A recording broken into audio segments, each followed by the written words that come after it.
Howdy, friends and floorheads. We spent way too much time away from this game. It feels like it's been ages, and we left everything in quite a spot. So a quick recap for those of you that are not watching this back to back. Tate, Eleanor, and Owen were living in a boarding house in East London.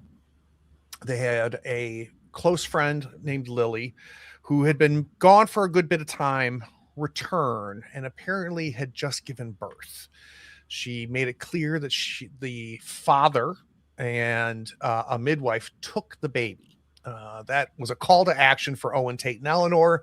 They started heading west and came across the house where she had been living. Quickly figured out that this house is not just a place for the couple to live. It apparently is some sort of breeding house where women are brought in, impregnated, and then at least one of them, the baby is taken from them. Owen did some investigations in this house, discovered a date book that made it clear that Lily's pregnancy was only 4 months long, which affected Owen pretty deeply as his insight went up by 1. Tate and Eleanor were upstairs in Lily's old room, found this bizarre kind of featureless mask, a letter that she had written to Jack. And as they were leaving, they opened up the door to the bedroom back into the hallway, and they looked down at the end of the hallway and saw a woman holding a baby, and the baby was crying. And behind her was a man who was like 7 feet tall, and he was wearing the same type of mask that Eleanor found in Lily's room. And when Eleanor and Tate made eye contact with this person, they suddenly felt like they were underwater. So where we left the two of you is you're both floating, even though you're not in water. You can feel the wetness. It's identical a sensation, and so real that you know not to open your mouth.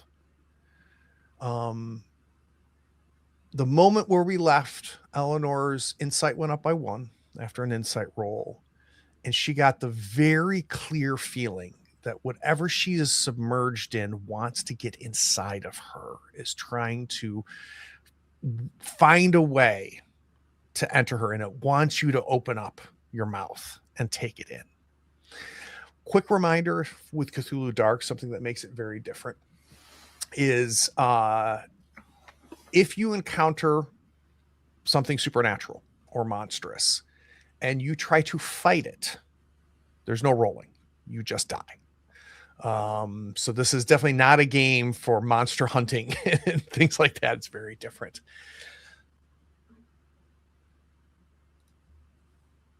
What are we doing as you feel yourself floating up, submerged underwater, looking down the hallway at this person in this mask?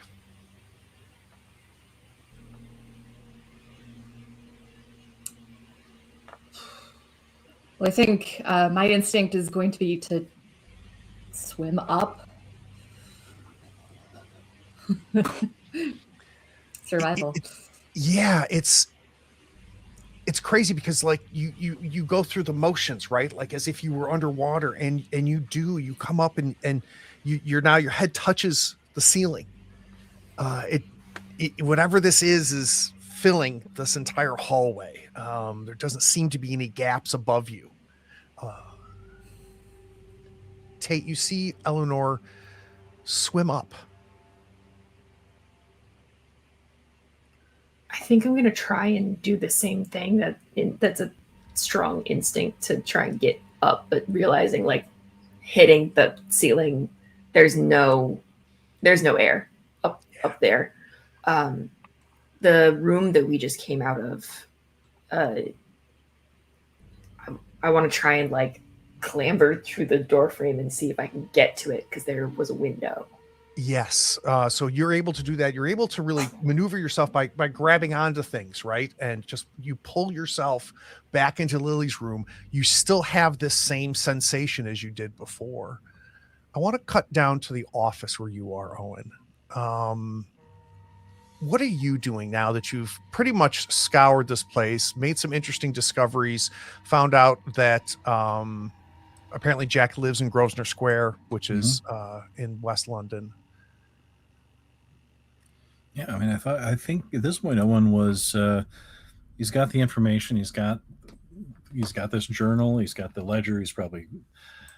I don't imagine he's. I don't know if he's taking the full ledger with him. I mean, it's probably a sizable ledger, but he's probably yanking some of the pages out, the recent ones. I mean, he wasn't trying to rob the place. He was trying to just get information. He's got the information. We come in, snuck in through the back door. I imagine he was going to try and work his way back out, but I don't know where. I think at this point, he's probably just going to go.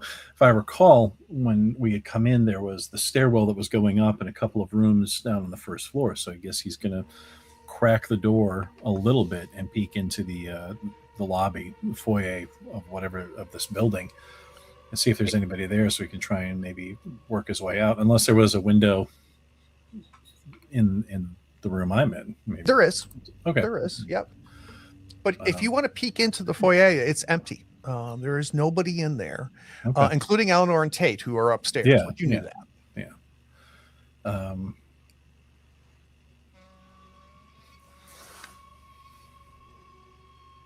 I think at this moment I will wait with the door sort of cracked and peeking because I want to see if they need me. Okay. Do I hear anything coming from upstairs? I don't think so. Okay. But that's really up to Eleanor and Tate. I don't think you hear anything. As you pull yourself back into Lily's room, you are seeing this man kind of walk around this midwife and start walking down the hallway towards you.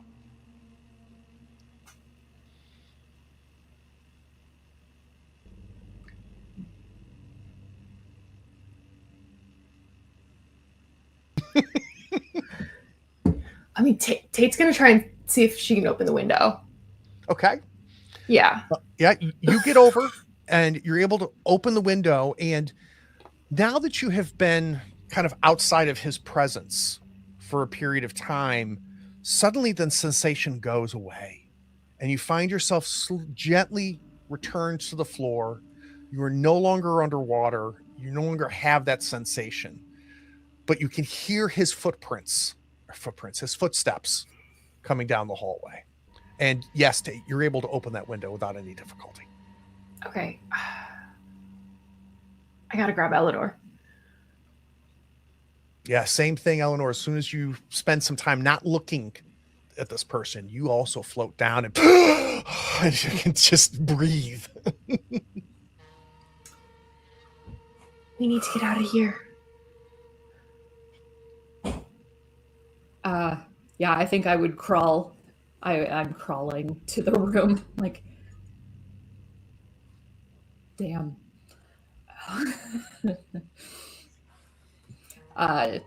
So you said the man was walking down the hall. Is he past Lily's old room? No, he is on the way to you. Okay.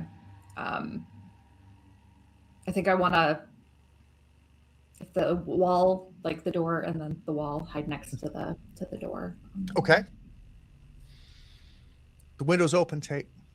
You look down. It's a good 12-foot down to the carriage, the driveway that led to the carriage house that you snuck in through.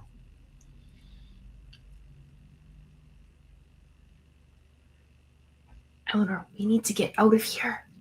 Now. Shh. He knows we're in here. He saw us. Well, I still have my shoeing hammer.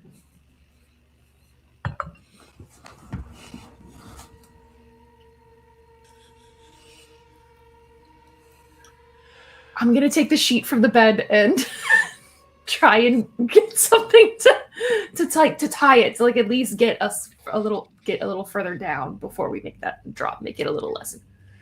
And I think I'm going to need a roll here, Tate. Not because it's not a matter of whether you can or cannot do this. I think it's a matter of speed. And so let's do another action roll. Person die, yes. Occupation die? What are we thinking? I'm a beggar on the streets. It's not uncommon for me to have to make some crafty maneuvers to get away from the bobbies. Running away is something you're familiar with. I'm good with that. Quite. Yeah, let's go ahead and add that die. And then I've got to always ask if you want to risk your mind or body to be more successful here. I think not on this one because I have the other two. Okay. I think at this point I would try to help. I'm gonna try to help. Okay. Excellent. Since there's a plan. You come over there, and if you don't mind, Owen, rolling a failure die for me, because I think failure would be interesting here. Okay. So if you open up your character sheet, you should see failure die. Yep, I do. All right. Do you want me to roll that before or after that? I want to roll. I want to know what that number is first. All right. Z, thank you so much. Oh boy, you rolled a 5. Ooh. So we need a 5 or a 6 here. Okay. Damn you. Failure's fun. Yep. Now, you have the opportunity to always re-roll. The only thing is that if you do re-roll, you do need to add your insight die. Would you like to re-roll, Tate? Yes. Okay. So we'll do the same thing, except now it's going to be 3 dice. One of them being your insight.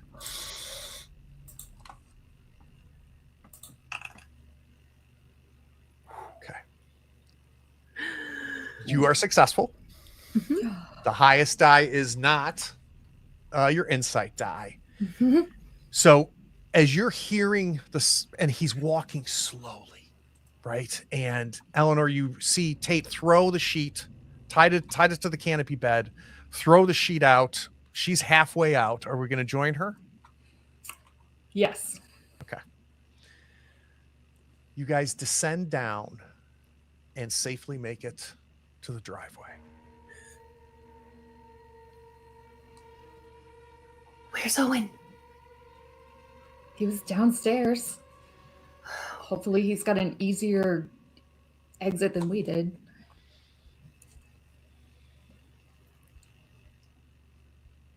The room he was in. Well, we don't know which room he was in. Well, it was... See if we can tap on a window and be like... Yes. Let's go look for a window. And if you remember, all of these first floor windows were shuttered closed, right? So Owen, you being also on the first floor, the window in this office is shuttered closed as well. Mm-hmm. So we've got an empty foyer, no sign of Eleanor or Tate. You have got some information. Yeah, I think at this point, Owen is probably going to scamper back through the kitchen, which is where they came in from, and head out the back door that way. Yeah, you do that. You get outside. Let's have Eleanor and Tate see you come out the back. Okay. Thank God. We need to get out of here. Right. Where do we go? Let's see. I imagine the Duck and Feather is closed. Yeah. I think, though, given who we are and this neighborhood, we probably need to work our way back towards East London, back towards where we fit in, because at this hour of night, we don't want to be caught in this neighborhood. No. Too many questions. So the three of you start heading back east. Things get worse. Buildings are older. You start to see more signs of just the abject poverty that East London is known for. But it's also feels safer, more comfortable. You don't feel as alien as you did in Pimlico. What information do we exchange with each other? I'll certainly let them know that Jack has a house. It's the Richard House in Grosvenor Square. And that's his actual address, is there.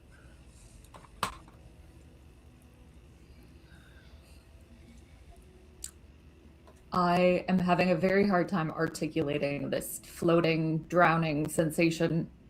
We were going up after we saw the tall man with the mask, which was very similar to the mask in Lily's room, but it was like drowning.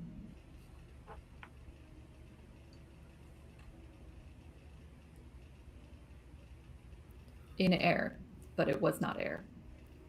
And then when we got out of sight of him, it started to go away.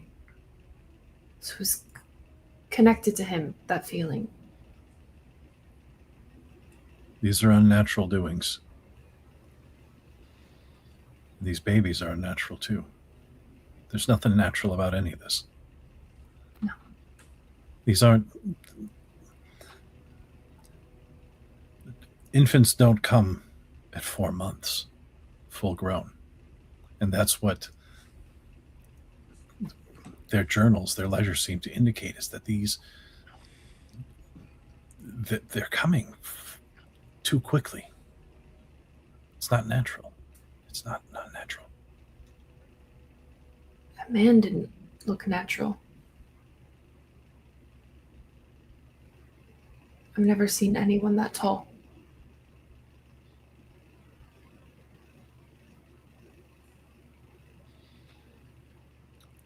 Are we going back to the old neighborhood? I would like to stop walking back towards the old neighborhood before we get too far. We're Okay. definitely less conspicuous here, but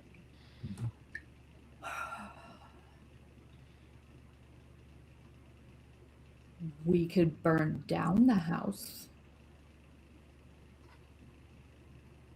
Does that stop them from finding another place and starting up again? No, but How- it stops them from doing it there. Yes, but how many rooms did you see upstairs? How many were occupied?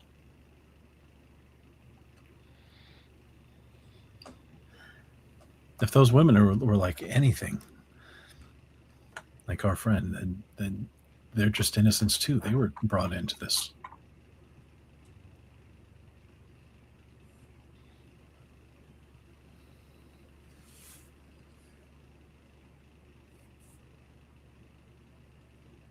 We could try to go back and get them out, and then... I don't think that solves the root of this problem, though. And it doesn't get Lily's baby back.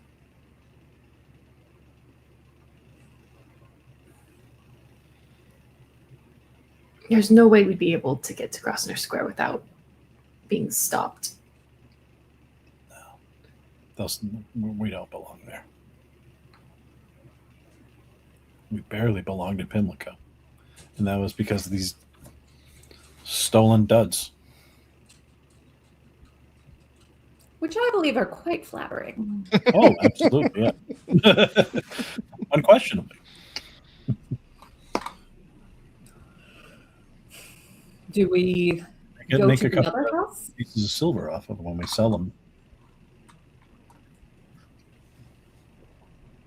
What was the idea, Eleanor? Go to the other house?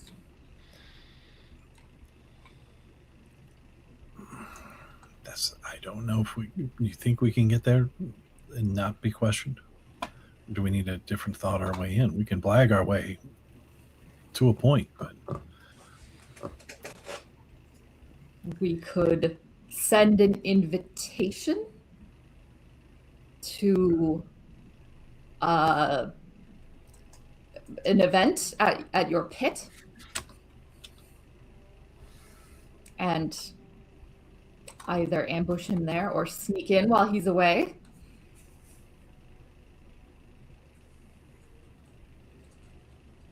we We could. could ambush him there and get some information with his We could. kneecaps. Yes. There's the thought. Will it be too late to get the baby, though?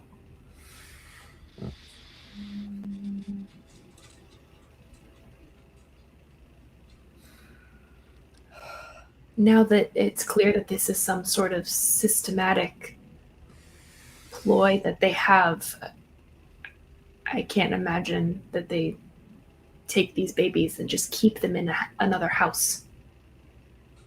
Whatever they're doing with them. If they're being birthed so quickly, maybe they grow quickly. Maybe that's where they raise them. I don't know. It's not natural. Monstrous. I don't know these things. So the one thing I will say is the three of you have had a night. Mm-hmm. And once you kind of get out of Pumpco Square, get closer to really where your fighting house is, Owen, where the rat pits are, the adrenaline and everything kind of drains away. And I think the three of you are exhausted. So I guess the question is where are we going to rest? Because I don't think the three of you have energy to do much of anything tonight. He could rest over at the rat pits. I don't think that it's a good idea to go back without answers for Lily, necessarily. Unless we just want to check in with Lily and make sure she's safe. But I have no problem opening the pits up. There's a room in the back we can huddle up in. I've slept there before. Eel, what do you think?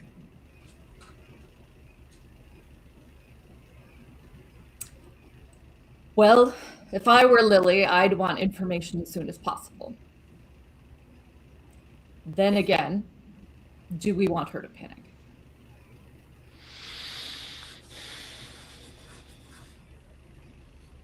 If it were me, But I'm so tired. anything. Which is closer?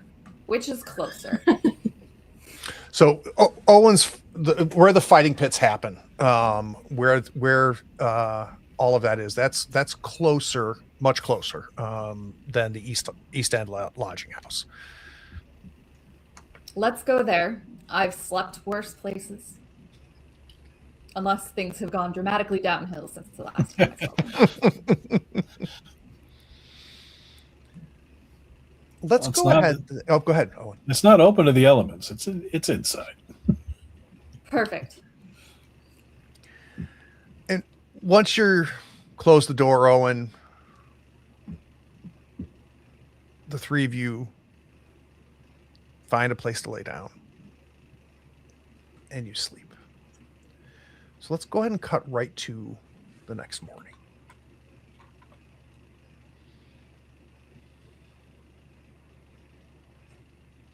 As you guys are up and about, what decisions are we going to make?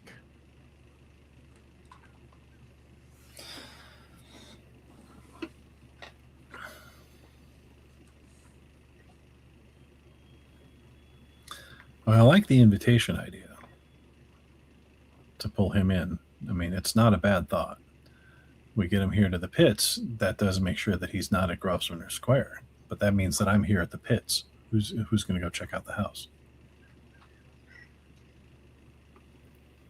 Probably Well, it both would of be us. unusual for Tate and I to be at the pits.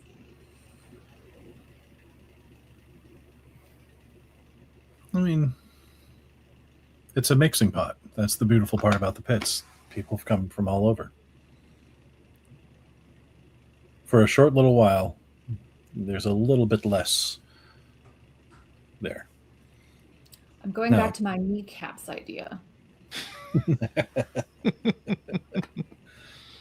It will be very hard for him to get back home with shattered kneecaps, giving us plenty of time. Oh, but how many people are in that crib? How many servants? How many rooms? It's not as though he'd live in a house in Grosvenor Square without maids, butlers, scullery, everything like that. It just can't be by himself, especially if there's more like this. Again, revisiting this fire, however, as a distraction.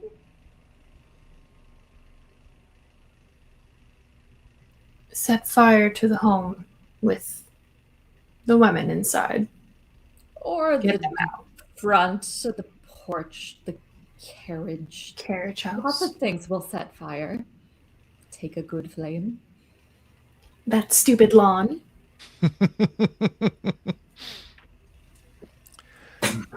Do we have a sense of where the child is? We know it's not at the house. We know the midwife took him. Yeah. Our best guess is probably the house in Grosvenor Square. The Richard house? Mm-hmm.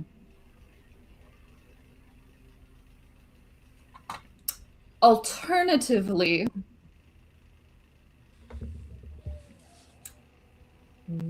we could pose as those who want to be mothers. Or he who would like to sell us to be mothers.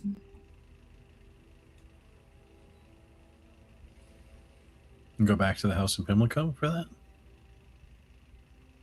I Go feel to like Grosvenor. either house. Well, we were seen at Pimlico.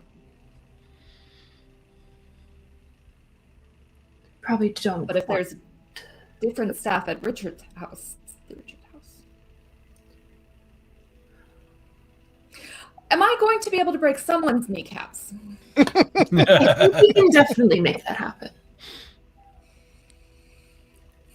I wouldn't want to deprive you of the opportunity, Eleanor.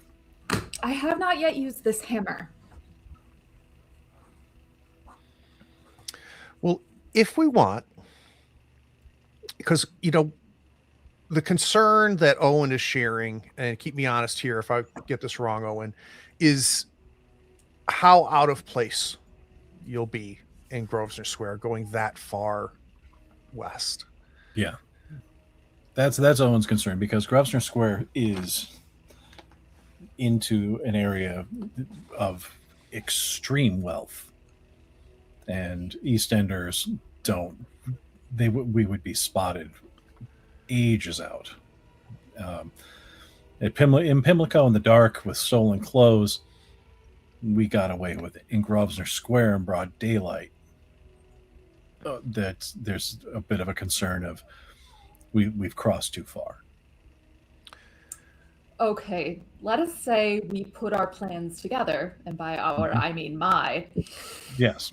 We invite him to the pit. You propose our lovely songbird. We'll clean her up a bit, make her look slightly more upper crust, and you shall propose sending her away.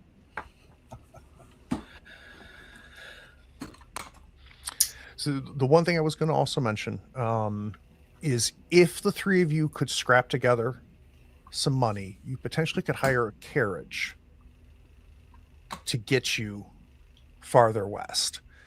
Won't help you once you get there, right? But we wouldn't be spotted on the street. You would be spotted on the way.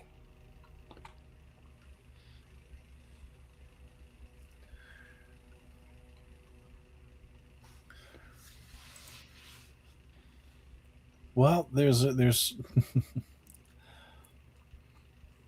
is a more direct option. Well, here's a thought, and there's a little something called the carriage figment, and what happens and how this works is a carriage comes to a door, the bell rope is pulled, the servant leaves the front door and walks to the carriage, leaving a small gap between the front door and where they are at the carriage. The door is usually left open while they're doing that, and they're paying attention to the carriage. A couple of people could sneak into the house during that moment. And so we have to have somebody in the carriage asking for someplace nearby, but not close enough, somewhere where it's reasonable to think that this is a mistake. But the servants, because this is how they do this, you then tip the servant. This is standard practice with how these people operate. But they've left the door open, and they aren't watching it. And so, door, carriage, two people by the door, one of us is in the carriage to start with, because they've got to keep the fakement up. And we could look at the house that way. We could try doing it like that. That might work. Fine. Let's go. You can bring your hammer. Yes. Oh, I will. Who wants to sneak in, and who wants to be the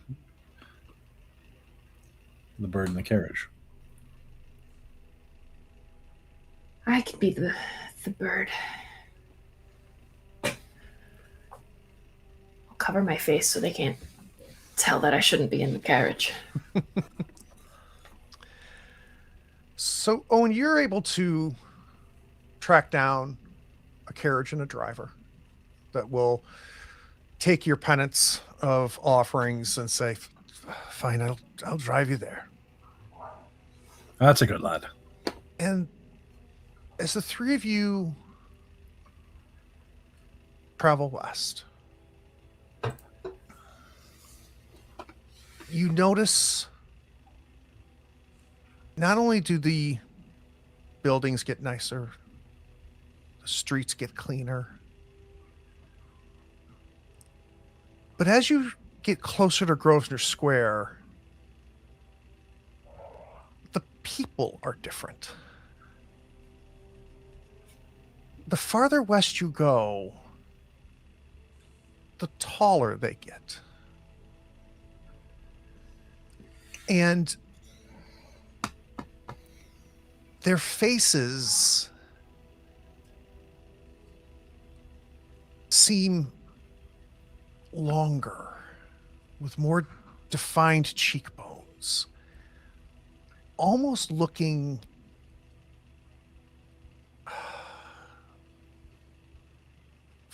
alien. Their features become more distorted. They have prominent brows.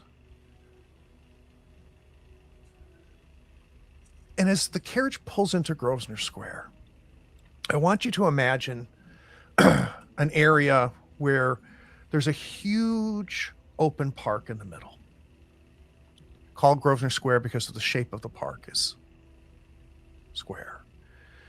Benches.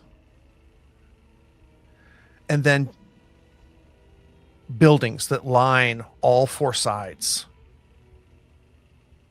The only thing that's different, the buildings almost all look identical, is there's a church at the far end of St. John the Baptist. And as the carriage pulls in, driver's waiting for more instructions. Yeah, we'll have to have the two of us sneak out because Right. we have to be in position before the carriage goes near the house. There is nobody here, which is really odd. Nobody on the streets. No indication that this is even populated, except maybe a priest or somebody is sweeping the front steps of the church. Literally the only human being you see. Is the priest also too tall? He is not.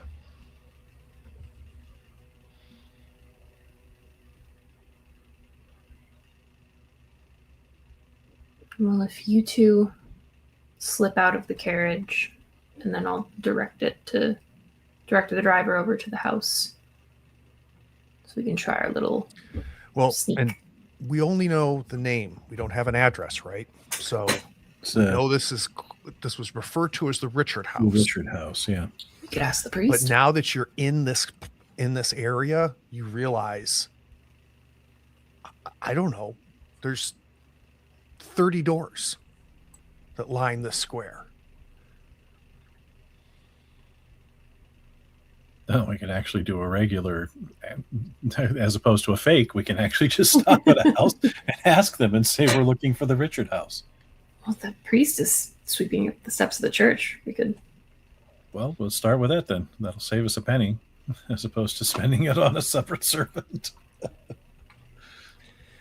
And then if that's the case too, we can scooch around after meeting the priest. Once we get the information, we'll already be out of the carriage. It won't look as obvious. So you have the carriage pull up. As it pulls up, the priest seems to have finished and has gone back inside. But as any good church, the front doors are open.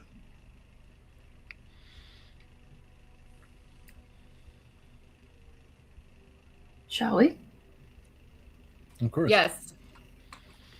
I'll ask the driver to wait for us when we get the address.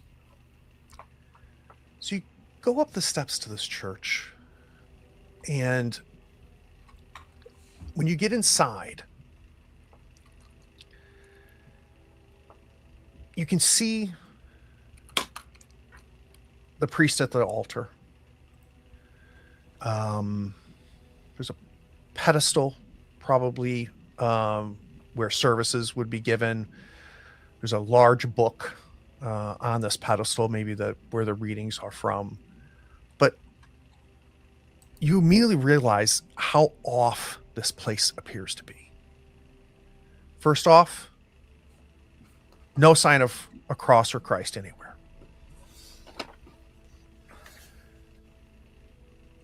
Beautiful stained glass windows line both sides of this church.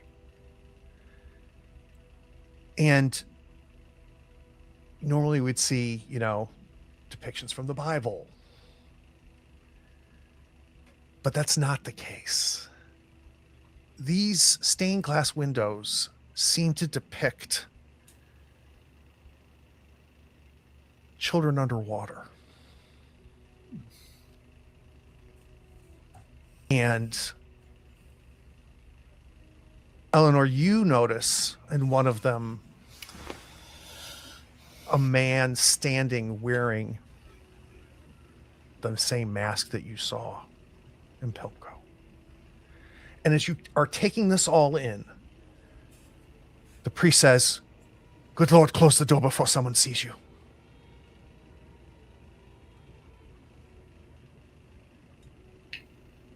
Apologies, Father. We came to get some direction.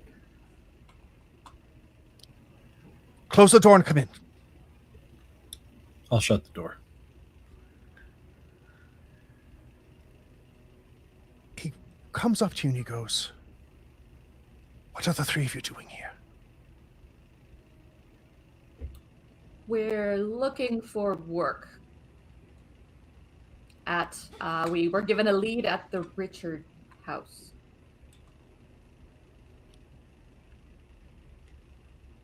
To work there. Yes.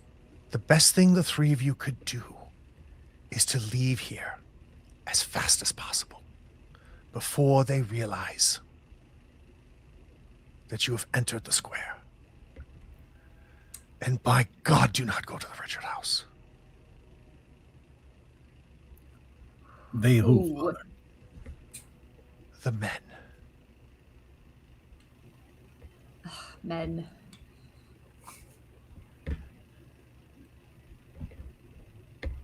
He seems to stop and pause, and you can see he's trying to order his words, right? You hear a baby cry from behind the rectory. I will immediately elbow push my way towards that sound. No, and Father, one of our friends has had their baby taken, and we're trying to get it back. That's all we need. How long ago? Within the past day. There could be time, but I don't know. Eleanor, you get to the door and you open it, and there's a woman sitting in this tiny room on the offside from the altar. And she's dressed very similarly to the quality that you saw the clothes that Lily had in her closet. And she's holding this baby who's crying, and she looks up to you with fear on her face. Who are you? Just a short woman. And she looks normal.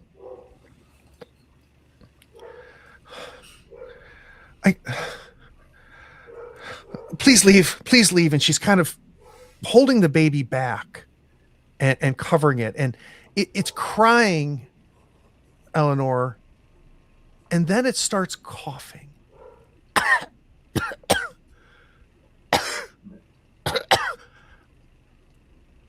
And then goes silent.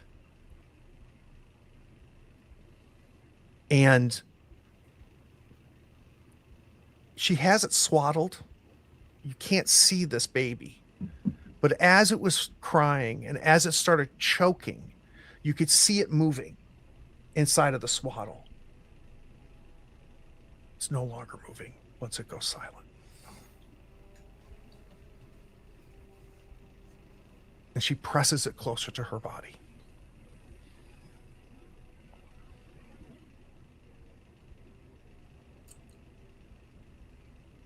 Sounds like your wee one is sick. We should take a look. She stands up and she wants to go past you. And I don't know if you're going to let her or not, but she wants to go into the main area of the church where Tate, Owen, and the priest are. Are you going to let her pass?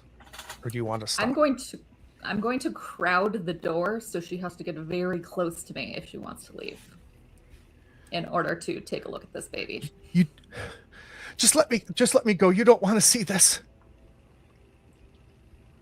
I think you'll find, in fact, that I do. And as you say that, you see movement. And you can hear the baby again. As it's kind of, it's not really crying, it's just kind of fussing. And she goes from holding it very close to her chest, and while it's still, to now she's kind of comforting it as she holds it. Please let me pass. Let's cut back out to outside. Mm-hmm.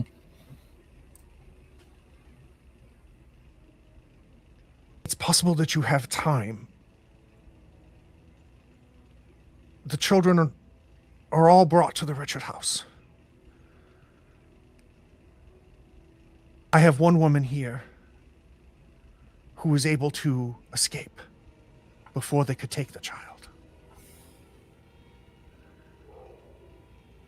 But I don't know what they're doing. I don't know why they're in there. They have completely taken over this church. I no longer can speak of God and Christ. What do they tell you to speak of now? They want me to read from that, and he gestures towards this book. But I refuse to. I feel like my time is short here.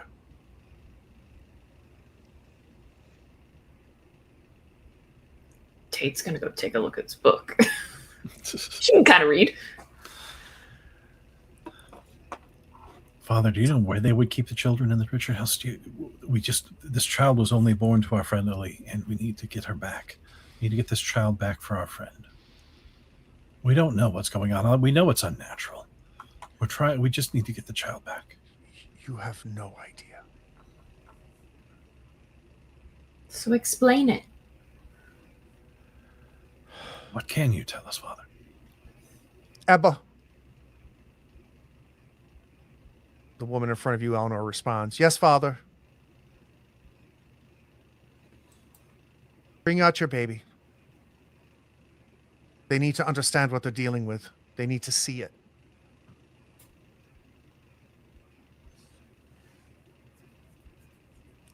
What are you going to do, Eleanor?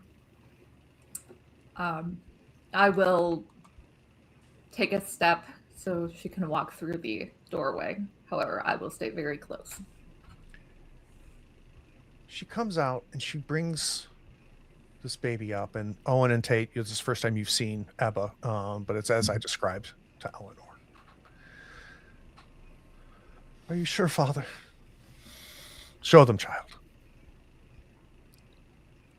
And Owen, I don't know what you're expecting to see, or Eleanor or Tate, but she undoes the swaddle. And it's a newborn baby, maybe a week or two old. And some sort of monstrosity that maybe, Owen, you were anticipating is not being held by her. It's a beautiful, normal-looking child.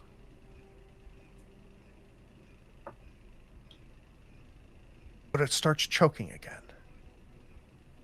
And you see it's there, and all of a sudden it's there. Like it's having trouble breathing. And water is coming out of its mouth.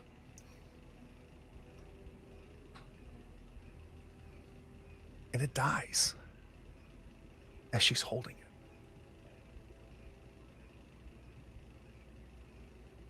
The life leaves its eyes. It stops moving. And she seems oddly unaffected. I need 3 quick insight rolls, please. Yeah. Yep, that's about right. Who would like to go first? Sure. I'm closest. Fair. Yeah. I said I'm closest to going over the edge, so we'll save that. Eleanor, your insight was 2. It now goes to 3. Who's next? Oh, go. Tate, you follow as well. You go from a 2 to a 3. Oh, and you're sitting at a 4? I'm on a 4. Oh, my. And somehow you remain at 4. Eleanor and Tate,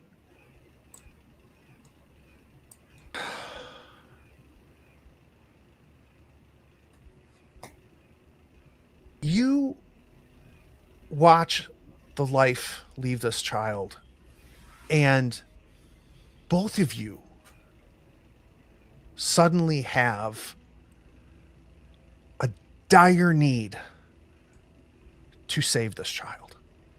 And not just this child, but any children involved in this. It completely is taking over your mind as your insight goes up to 3. And then you watch it come back to life again. And she looks up to you, this woman, and she says, my baby dies over and over again.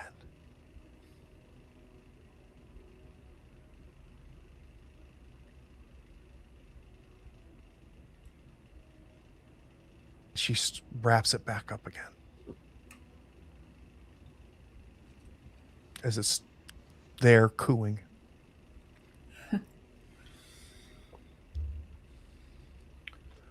Owen, for you in particular, what is your reaction to seeing one of these children?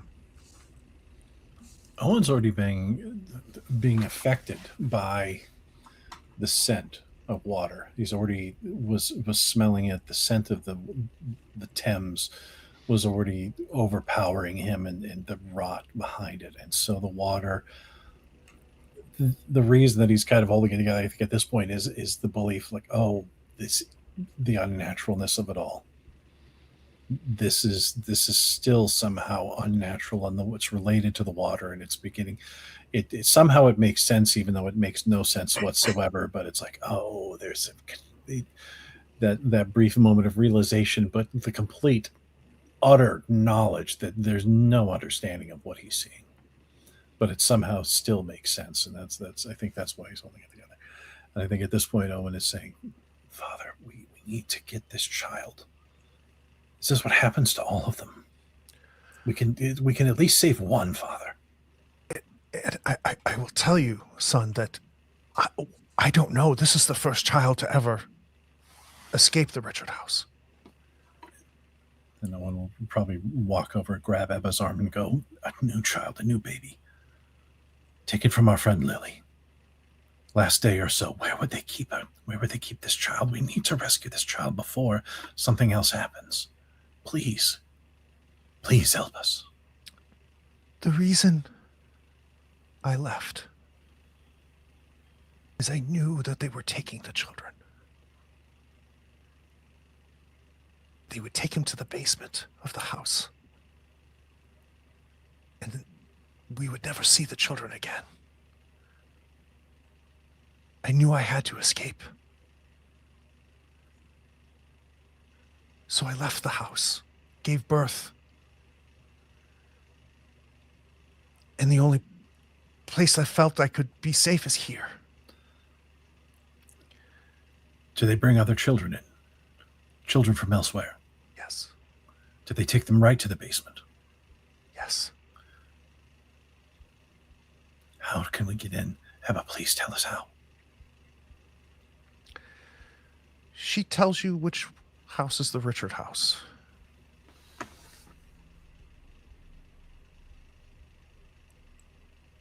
She warns you that the men that live in that home are very dangerous. She questions if they're even human.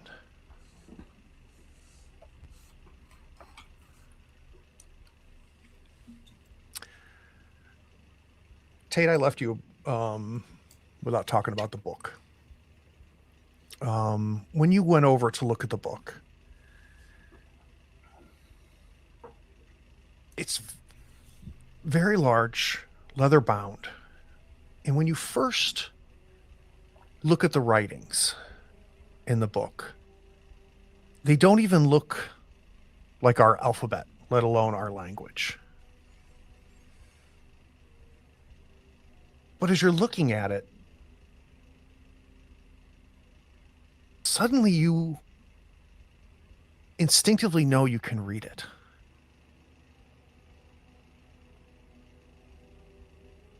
You can instinctively tell that it wants to be read.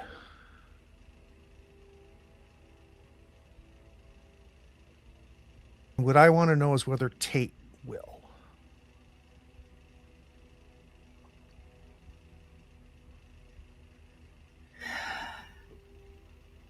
She has the words of the priest in her head of that he refuses to read it. Mm-hmm. But she also has this overwhelming urge that they need to understand what they're walking into so that they can try to save all of these children.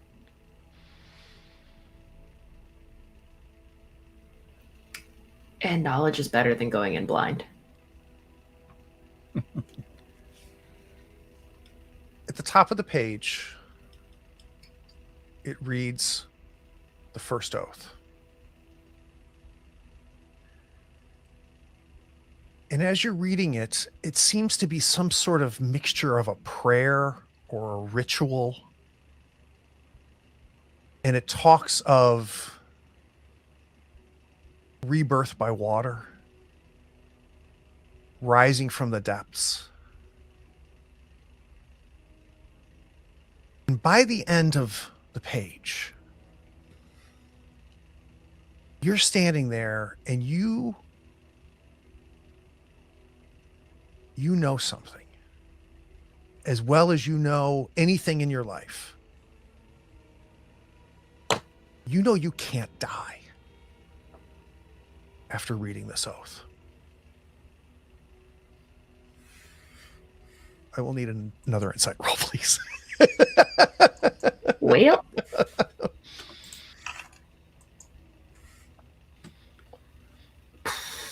and as you go from 3 to 4, your body feels different. You just know you are now immortal.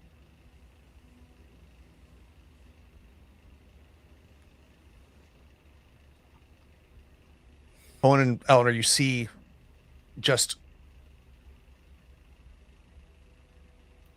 Tate standing there after looking at this book. And maybe, Tate, you can tell us, like, what do they see? What is the expression on your face? when Tate had been reading, she was kind of muttering the words to herself, as she does when she reads to try and help sound things out. And then sort of stopped midway through when she realized that she was easily able to understand and read the words. So she just was intently, quietly staring at it. And then when she gets to the end and understands this newfound immortality, she probably stands up more straight backed than she has ever in them knowing her. And she is just too still, looking, and then looks up at the stained glass murals, kind of fixated on them.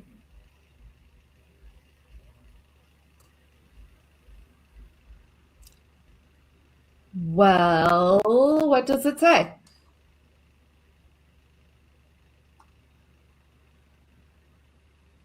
It's going to be okay. We're going to be able to save these children. We can save these children.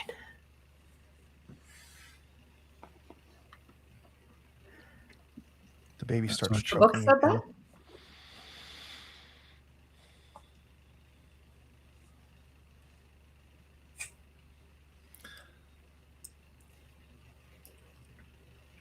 Okay, let's do it. Father, is there a back Let's go alley? save the children. Some way we can sneak around to get into the house from He here? gives you directions to get to the back of the Richard house.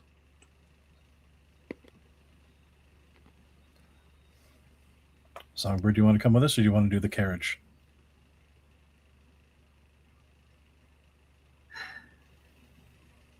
Do you share your plan at all with Father Little?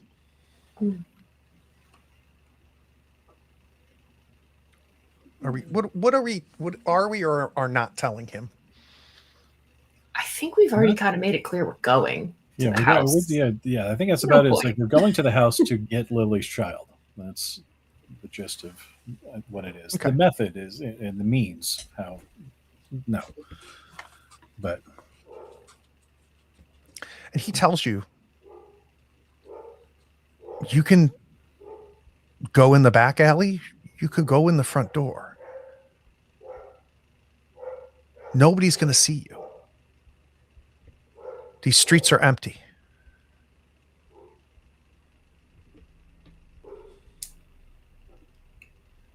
Maybe we could just walk in and have the carriage waiting so we have a getaway.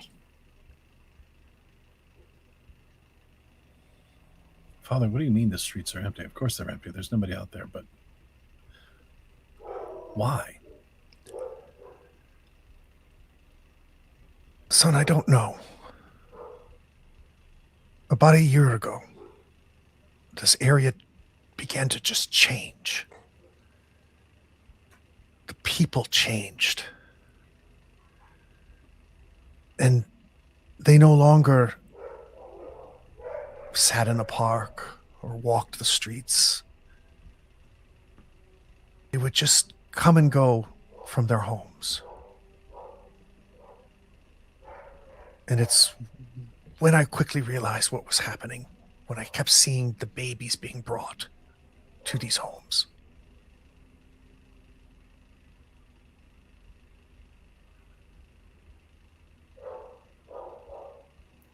I don't know what's happening. Was it new people moving in that were changing, or the people who had lived in this neighborhood? Charlotte, I don't know. But Did you not share your suspicions with someone, Father? I am unable to leave this church. I am bound here. And I don't understand why. I've tried. What happens? I just don't have the option or the will. Is there someone we can downing a message to for you? Someone we can take something to? Yes. Yes, of course. And he talks about his other church where he came from before he was transferred here. A Monsignor that he studied with, please, tell him I'm okay. Tell him not to come here. This priest seems to oddly has kind of accepted his fate. Mm-hmm. He's not asking to leave. He's just telling you that he can't. What's his name? Father Little. Little. Okay. Little like small. Gotcha.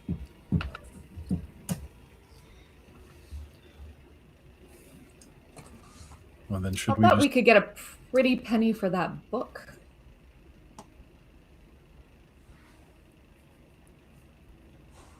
I don't know if the book can leave. But it's worth a try. I would love to have this blasphemous thing out of here. You tried chuck it in the carriage?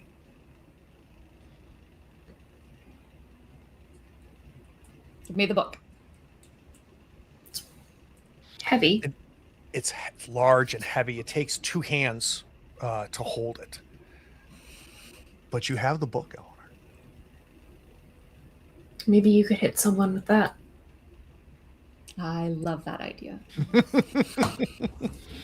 Well, then, Eel, do we go through the front or do we go through the back then? If no one's looking.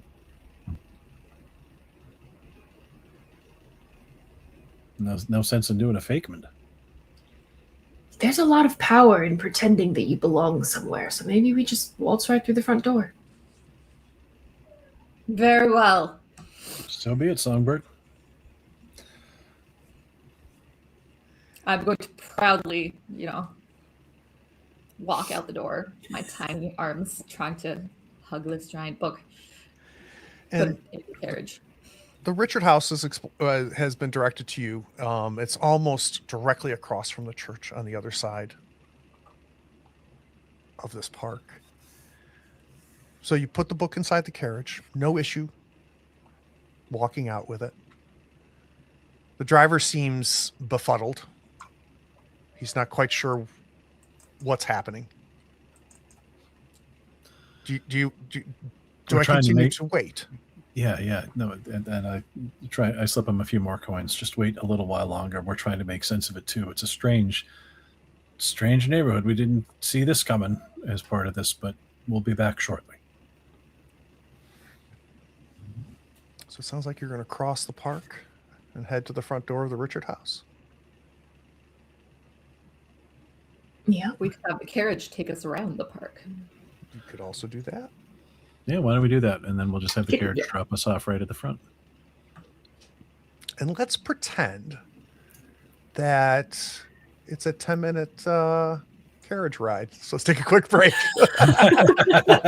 We'll be right Oh, back. that doesn't bode well.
I was kidding. It's not a 10-minute ride. The carriage takes you around and stops right in front of the house that's been identified as the Richard house. And these are kind of like row houses, right? They're all connected, almost like creating 4 walls to this square, with these buildings. Much like the house in Pilmco, it's a half-story step up to the front door. 3 of you step out. Are we bringing the book, or are we keeping it in the carriage?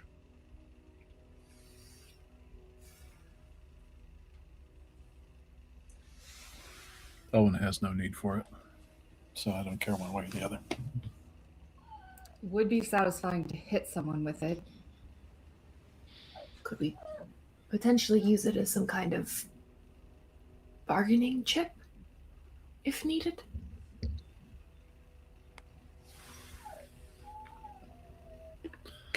Sure. Yeah. Might as well. So bring it. Eleanor carries the book. You guys get to the front door. And again, no sign of any population. Open. Is the door open? No lock? It's not locked. Here goes nothing. Tate's gonna open the door and walk in first. So you open the door and you step inside.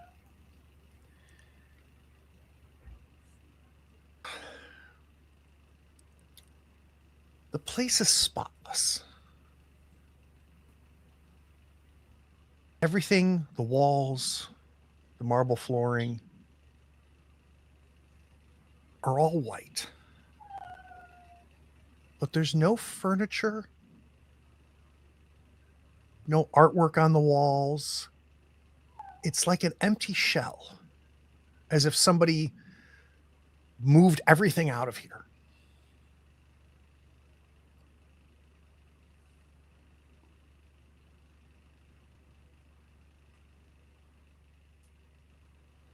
Oh, to the basement? Yes.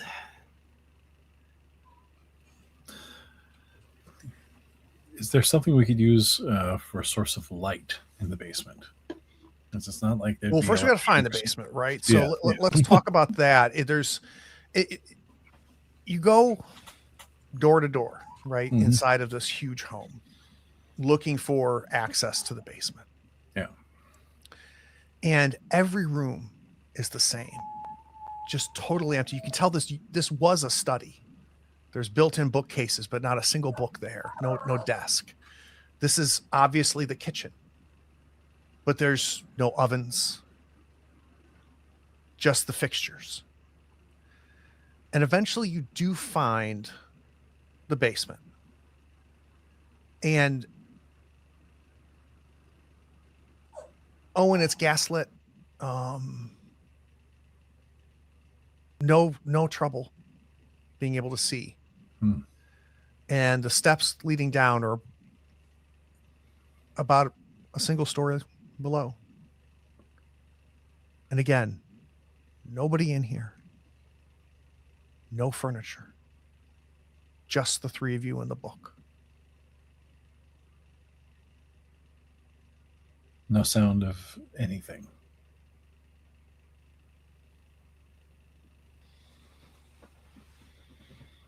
Down the steps.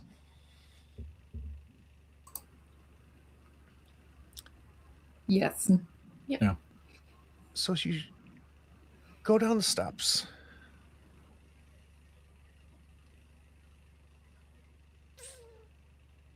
this basement has a dirt floor. It appears to be about the same footprint as the house itself, like the entire story. At the far end, there's a hole in the wall, almost like a tunnel.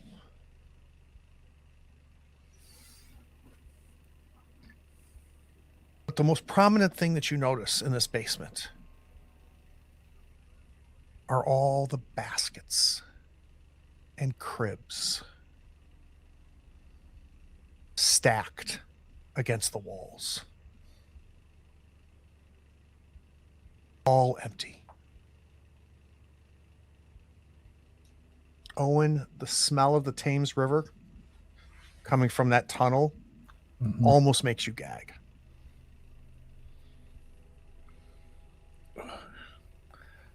Eel, do you smell that?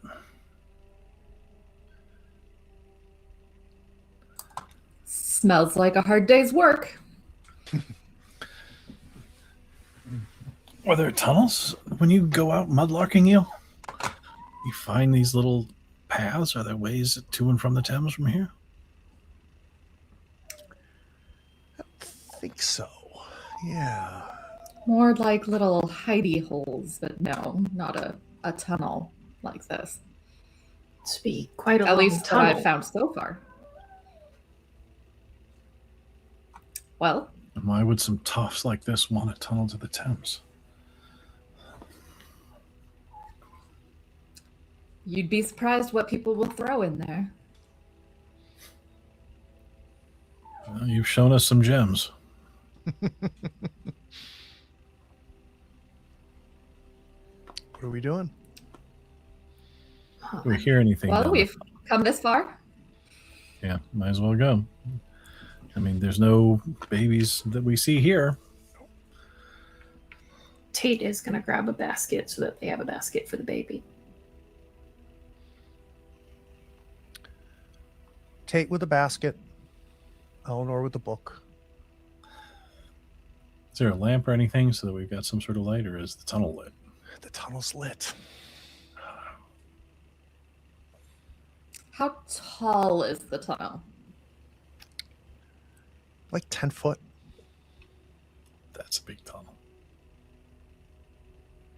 And standing in the center of the tunnel, you couldn't touch both sides of the walls at the same time.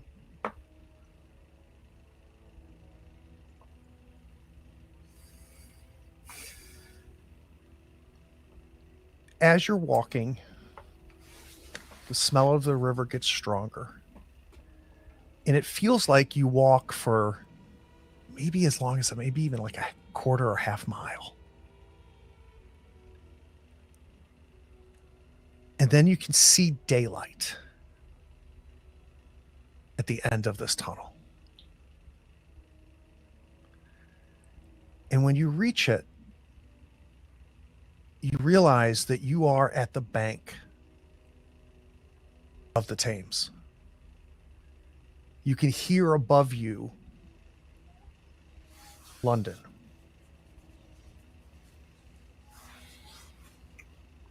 And as the three of you look in the water, it's surprisingly clear.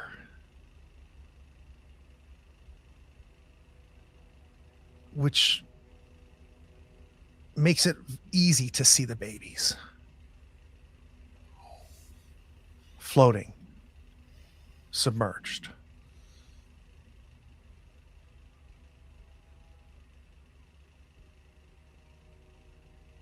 Three insight rolls, please.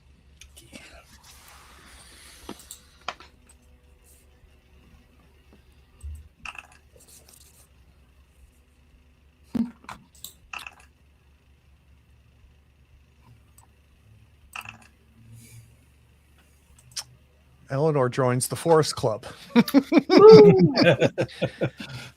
So I don't know, Tate Nolan, somehow everything that you've learned in these last 2 days seems to culminate to here. To the point where like somehow this makes sense. That these babies are floating in the river. And they're moving. They're not dead. For you, Eleanor,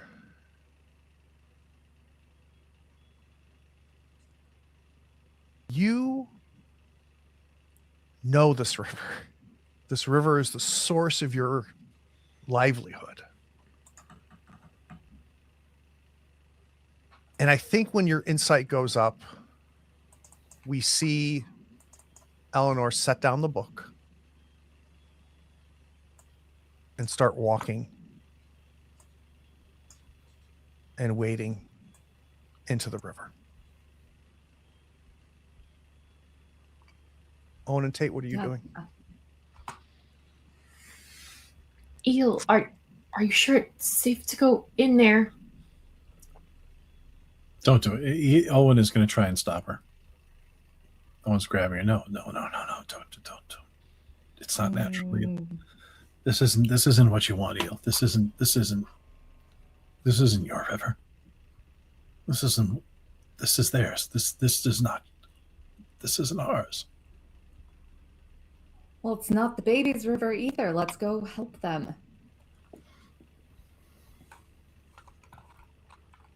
You gonna try to restrain her, Owen? Yeah, Owen's going to try and restrain her. Let's start with Eleanor rolling a failure die then. We got a 4. Owen, definitely your person die. Yep. I would imagine there's been fights and things in the rat pits, so you kind of trying to restrain somebody, maybe something that is not new to you. So let's go ahead and add your occupation die. Right. So that's... And then I, of course, need to ask if you're willing to risk your mind and body. Yeah, I'm probably not going to risk my mind and body. Owen's kind of at the barely holding it together stage almost. So I think it's just so it's the investigate in the other action die, or is it other action? Okay. There we go. All right. So that's then 2 of the 3. Yep. All right, you beat it. Eleanor, you're being restrained and held by Owen. Kate, you're watching this. It's not natural, Leela. It's not natural. Well, how else are we going to find Lily's baby if we don't I don't even know what Lily's baby looks like. It's probably blonde.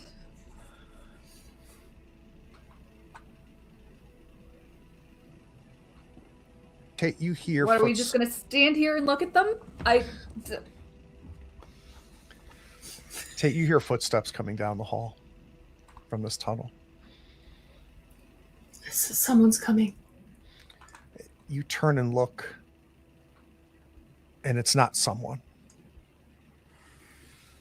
It's like 7 or 8 men dressed just like the gentleman at the house. Tall, with these white masks. And they're not running. They're just casually walking close, step by step towards you, the 3 of you. Any chance there's something we can duck behind? There's no place to hide. Cool. There's the river or the tunnel.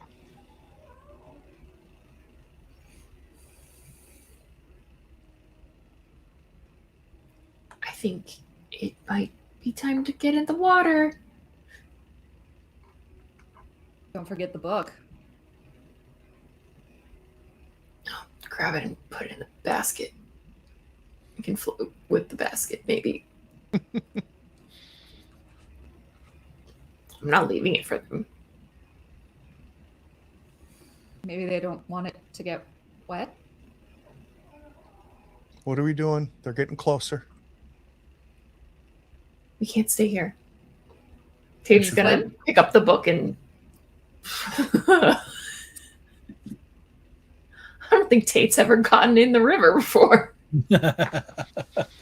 Probably wise. If you're not used to it. Into the river with the 3 of you? I'm at, if I'm still restrained, that's kind of up to Owen. I mean, Tate's heading to the river. You're heading to the river. Owen was thinking about running down the river bank at this point. And then maybe trying to find someplace to hide. But I mean...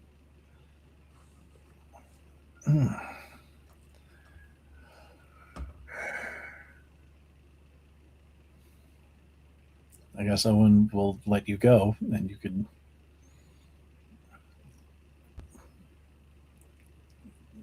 Owen's shaking his head, and he'll join you in the river. He doesn't like it one damn bit.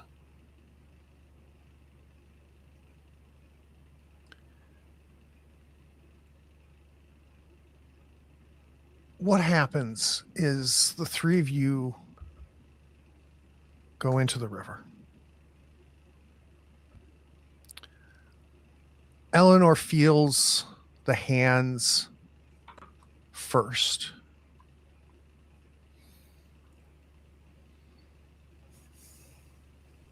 As these children pull you under. And Owen, as you see it happen, you also look down and see these children of various ages pulling you down. And Tate as well.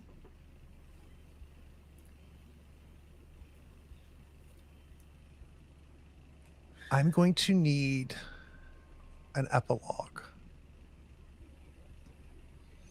Not from Eleanor, not from Owen, because only one of you is alive after this, and that's Tate. So I'm going to roll credits to give Tate a minute or two to think. And what I want to know is how far in the future we're going to go and where we're going to find Tate. See you on the other side of the credits.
We can do that one when you're ready.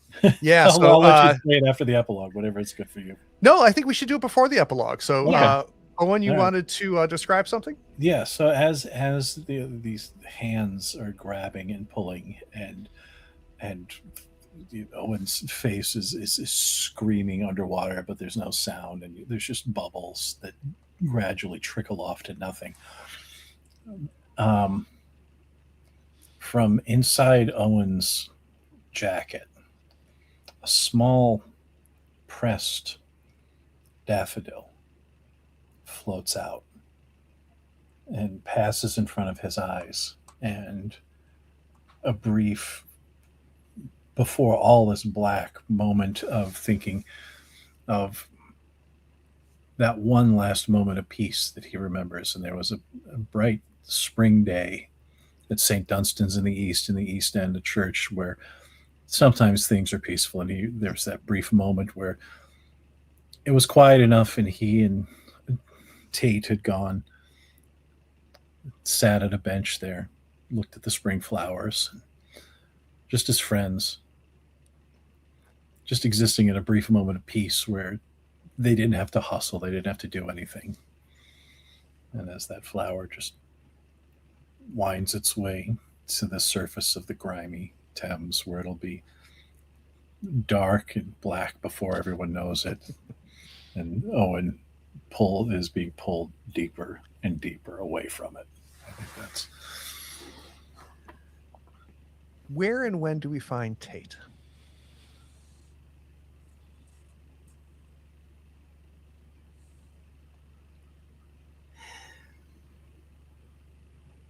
It's about a year later.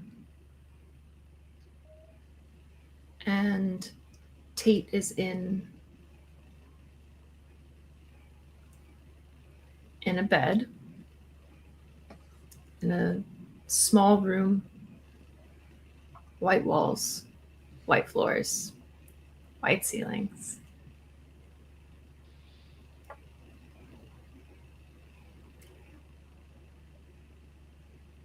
She realized in that moment, as she was being drowned under, while she knew she would not die,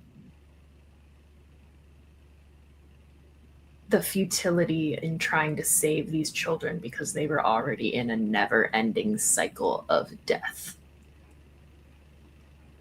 And now she was in her own form of that.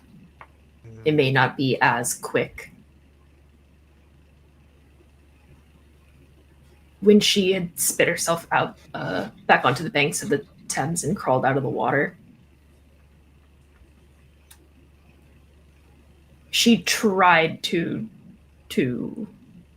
end it. No way I actually died and came back. I have to see if this is going to keep happening. And so she was sent away to a place for someone sick in need of rest and help. And so that's where we find her now, in a small room, restrained to a bed, constantly reliving that death. And I think it ends with her staring at the wall and starting to cough and splutter. Oh, so good. It has to be bad.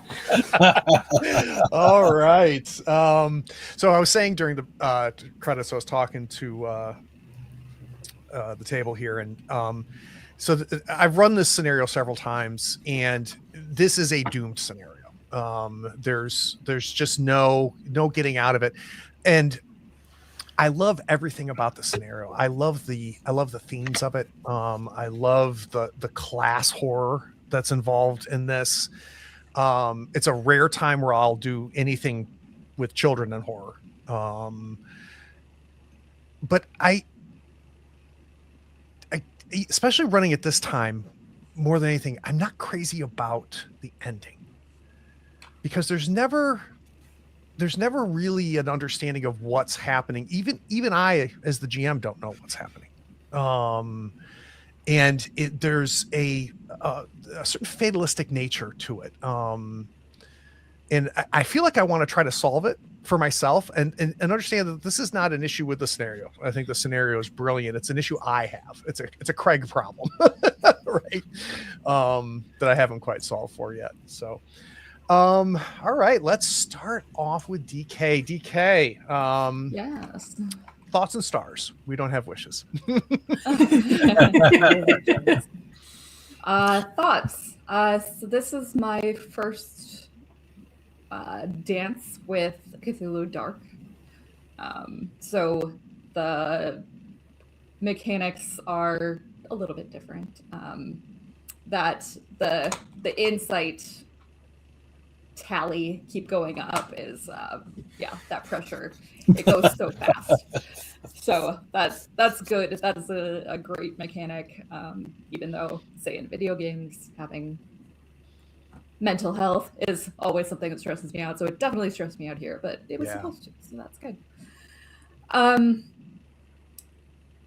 Star goes to that ending. I think that was perfect. The drowning and reviving, that as a piece of horror is, I think, truly, truly, truly effective. That fatalistic you were talking about, that doomed Sisyphean, there's no way out of this. That's a really visceral fear that no way out, have to keep suffering over and over. There are fates worse than death, and that is one of them. So that was great. That was fantastic. I really enjoyed that. I also am struggling a little bit with this ending. And I get it. Cosmic horror, you're not in charge of the situation. There's no way, but it felt like there wasn't really a fighting chance, and there wasn't supposed to be, but it felt kind of helpless. Yeah, and I think I'm with you 100%, DK. And I guess for me, especially hearing you verbalize it, is it's almost for me more horrific if there is hope. Yes. Right? That's what keeps you going. But if you see no way out, we're resigned to it at that point. And I'll contrast that with a game that you and I played not too long ago, which was that Isle of Dread. Mm-hmm. Like that also does not end well for the characters. Yes. But there always seems to be, we might get out of here. Yeah, there's more agency. And in some ways it feels more horrific for me for there to be an ending and you had a chance. And I think that's maybe my issue here. Instead of Sisyphus, it's Tantalus. Yes, exactly. Yes, I think it's hard when that mode, that staying alive, that we can find a way is a hugely motivating thing. But instead of the fight, it's if you're just gonna possibly less dramatic to watch. A little less dramatic to play as well. All right. Thoughts and stars for you, Matt. But yeah, it's great. I'm sorry.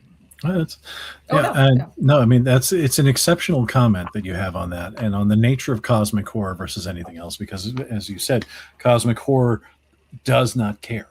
Mm-hmm. And that's the thing, is that where do you find hope in a situation where cosmically it makes no difference whatsoever?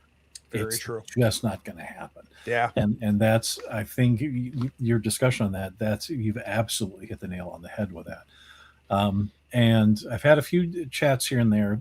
This is not the first time I played Cthulhu Dark. I've played it before. I absolutely do. Absolute star for the insight mechanic. Bad rolls that ramps up the pressure. I mean, I've played this at a con, and my character had an insight of 6 within 2 hours at a 4-hour game. And I'm like, I'm not sure what to do. Thankfully, the keeper was like, well, I'm going to keep you to be the ghostly voice influencing other people. I'm like, cool, I can lean into that. That's fine. Nice. But I mean, like, it's sort of like that stress mechanic in Aliens, where it's like every time it's going to go up and you're feeling it more and more. And there is an upper limit. And you know that you'll hit that at some point. I mean, it's going to be the kind of thing where I'm going to send a note to Graham, because I chat with him every now and again about this. And I'm going to tell him, hi, I drowned in the Thames. What else was I supposed to do? And I don't know. Let me see. I don't think we know who wrote this. I've got it open here. This is in the base book. Yeah. I thought Graham did, didn't he? It's either Graham, Catherine, or Helen, right? Yeah, I'm not sure. I can inquire and see, but I'd be interested. Yeah, because credited are Graham, Catherine, and Helen. Yeah. So, but I mean, Graham's. That's the thing I love about Graham. Actually, he's very responsive, and he's got a wonderfully grim sense of humor about everything. I've seen him run other stuff. I mean, he'd be sitting there with this nice passive smile as we all drown, and that would be perfectly fine for him. And I mean, so the system is designed for this, and it's the kind of thing where it is, as a keeper too, I'm keeping this in mind, because I've got a scenario I'm working on for this. I'm like, is there a way to give somebody a fighting chance? And that actually seems to be something a lot of the keepers I've known, when they've written a Cthulhu Dark scenario, are trying to add, because they're trying to give some sort of additional chance at agency on this. And so it seems to be sort of a conflict where, we want people to have hope. We want them to do that, versus it's not going to matter. And so that is the conflict there. Yeah. But again, stars also for you, for setting the great settings, and for working with us on our goofy ideas on everything. Stars for the setting itself. I love Victorian settings like this for gaming. I think there's a lot of meat that can be derived from that. The class system, the struggle of classes in this is a really important thing in that era. And of course, stars for DK and stars for Allie, because you guys are awesome and I love your characters. Last but not least, our survivor, Allie. How did I survive another game, Craig? Come on. All I wanted was to die. You shouldn't have read the damn book. I shouldn't have. Look at you being a chaos goblin and succeeding. Oh, I hate it. No, I this was very, very fun. I do definitely agree with that, like, resignation. I kind of felt it like a little halfway through the session. Mhm. And it was something that Matt and I kind of chatted a little bit about, like that metagaming of like player knowledge versus character knowledge, and like how sometimes it's fun to have more information and understanding at that player meta level so that you can make the more interesting choices as the character. Because about halfway through this session, where I was starting to feel like, I don't know if there's a way out of this. I think that we might be backing ourselves into a corner. In my head, I'm going, I kind of want to just be like, maybe it's just easier to go back to Lily and be like, we couldn't find the baby. Right. But that's not fun for the game. I'm not gonna be like, bye guys. Free. But I suppose there is potentially a world where you do say, I think the crueler fate is to find this baby who's going to be continuously dying over and over again in her arms. Is it kinder to go back to her and say, we couldn't find it, and try to move on with your life? And maybe that's a possible it's what I never really thought about, because I mean, the one thing that's very important to this scenario, and it's enforced at the very beginning, and I spent a lot of time enforcing it with the three of you, is the only way this works at all is if the stakes are very high, which is why, it's so important that you love and care about Lily, because without that, none of it, right? There's nothing to happen here. But that's super interesting, Allie. I never thought about that, which is maybe that would be really the way to show the most love, is to go back to Lily and say, we couldn't find the baby. Yeah. That's interesting. I never thought about it. I mean, that might be actually that aspect of hopelessness that is there. Of course it's hopeless. You have to accept that hopelessness. And that's your chance of surviving. Like, that may be it. Yeah. Oh, what a great thought, Allie. Yeah, that's super, super interesting. That's good. If you talk to Graham, ask him. Yeah. So tomorrow is Monster of the Week. It's the last game before the Christmas holiday. And then I have got a ton of games scheduled between Christmas and New Year's. So keep your eyes open. We're going to be playing a Call of Cthulhu scenario called Unland. But we're going to be using liminal horror to do it. It's a phenomenal scenario that I've run in Call of Cthulhu. I'm very anxious to run it inside of liminal horror and see how it translates over. What else do we have real quick? All kinds of goodies coming. The second episode of speaking of liminal horror, the X-Ferry scenario that we did episode 1. Shocker, we ended on quite a cliffhanger. We're going to be doing episode 2 of that. And then probably the big news is January 3rd is the return of Trail of Cthulhu. We have taken a year-long break, and we are back to give everybody a break from me running games and have Brian run one. Anyway, I love the three of you. I cannot wait to play with the three of you again. And I appreciate everybody watching. Thank you, guys.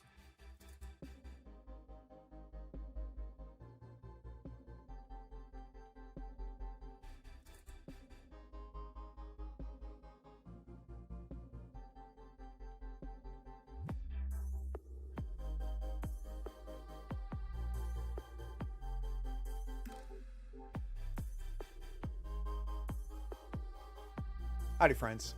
Thank you for watching. All our content is archived and organized in playlists on the Third Floor Wars YouTube channel. Check it out. And if you could follow, subscribe, and even set your notifications to this channel on YouTube and Twitch, we'd appreciate it, and it'll make sure that you catch all of our content. I talk with creators, designers, and experts across the gaming landscape in every episode of our podcast, Tabletop Talk. Open up your favorite podcatcher and search for Tabletop Talk from Third Floor Wars. Support your creators. They make the content you love, and it's your support that makes it happen. If you want to help us, go to Third Floor Wars on patreon.com, and you can help us for as little as $1 a month. Thanks again.